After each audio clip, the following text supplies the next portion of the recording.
cookies and milk. It's probably wired into us since we were kids. My inner child just got some good news. These Atkins chocolate chip cookies. Chewy, chocolatey, 10 grams of protein, all without a ton of net carbs. It's not so bad being a grown-up. Available at Walmart. Why are you leaving me this time? Leave me now. You're the only one. All the delivery, no delivery fees. DashPass. Every day, KTLA 5 reports to you, to all of Southern California. We are LA's very own. This is ill-advised, illogical, and probably in the long run, illegal. Right now at 5, debating discipline for defying the vaccine mandate. Will LA County finally enforce action against employees who refuse inoculation? The battle from both sides and the big decision just made. Let them go to school and let the teacher put a mask on. You know, let the children make their own choices. Let the parents make the choice for the children. Relaxing COVID restrictions. California ready to drop its indoor mask mandate for vaccinated residents. So why are some parents still upset over school policy for students? I'm Roger Goodell. How are you? Oh, my God. How you doing? I am good. Super Bowl surprise. He dedicated his life to helping SoCal's homeless veterans get back on their feet. How Paying It Forward just scored this bet a ticket to the biggest game in town. The news at 5 starts right now.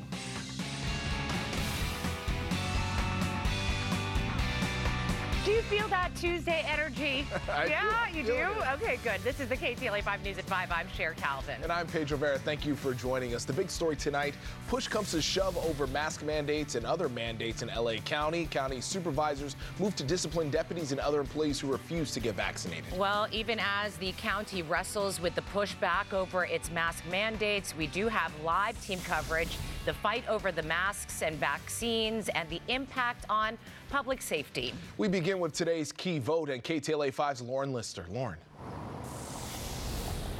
Yeah, Pedro and Cher, the sheriff has made headlines a number of times indicating he will not enforce this county mandate, which requires all county employees to either get the COVID-19 vaccine or apply for a medical or religious exemption. Well, the sheriff says if the county moves forward with this latest motion, it could threaten the jobs of 4,000 LA Sheriff's Department employees.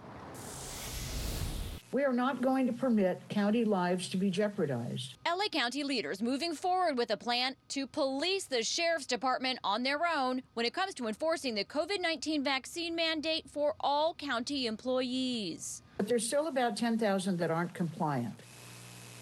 The sheriff isn't even entering data for his employees. And the Sheriff's Department has consistently ended up in the basement of the percentage of those people who are vaccinated. The Board of Supervisors voting 4-0 to have new rules written that would allow a county HR official to execute the vaccine mandate if an individual department head, like the sheriff, will not. The county's top cop himself calling into the meeting. This is ill-advised, illogical, and probably in the long run, illegal. And by the time you figure out the legality of it, we're going to be past the pandemic. Members of the public also sounding off. This board has an independent duty to supervise the sheriff. You can do more. The Sheriff's Department has autonomy since he is elected by the people. A county lawyer saying the board does have the legal authority to act. Reaction after from Supervisor Catherine Barger, who abstained from voting, stating this action is in response to an individual, Sheriff Villanueva to be specific. To change policy over one individual isn't appropriate. Other county officials arguing lives are at stake, and it wouldn't be fair to the 83% who have complied. I just urge you to de-escalate and dial back the rhetoric, and let's find some common ground. So, Lauren, it sounds like the battle lines are drawn. So what happens next? They are drawn, but there is still quite a process. So Supervisor Sheila Kuehl's staff telling me that now lawyers need to draft these actual amendments, bring them back to the board. That's slated for March 15th, when they would then need to adopt them. Even then, there's quite a process in terms of enforcing the mandate. So according to Supervisor Kuehl, it's 5 steps. There's a reminder, there's a warning, there's a conference, there's a 5-day suspension, there's a 45-day compliance period. Only after all of those can someone be terminated, and she says that's only happened in a handful of cases so far. Now, what about concerns about public safety if sheriff's deputies are terminated in substantial numbers? Well, what one supervisor is saying they should do about that coming up at 6. For now, that's the latest live here in downtown LA. I'll send it back to you. It's quite the process as the battle continues here. Thank you, Lauren.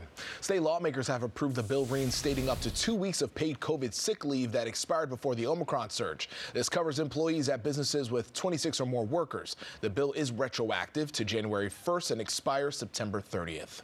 A new poll shows Americans are divided about COVID as they are politically. The Axios poll shows 21% of us want to open up with no restrictions, 29% want to open with precautions, 23% want to keep most precautions in place, and 21% want more mask and vaccine requirements. This as House Speaker Nancy Pelosi led a moment of silence on the steps of the U.S. Capitol.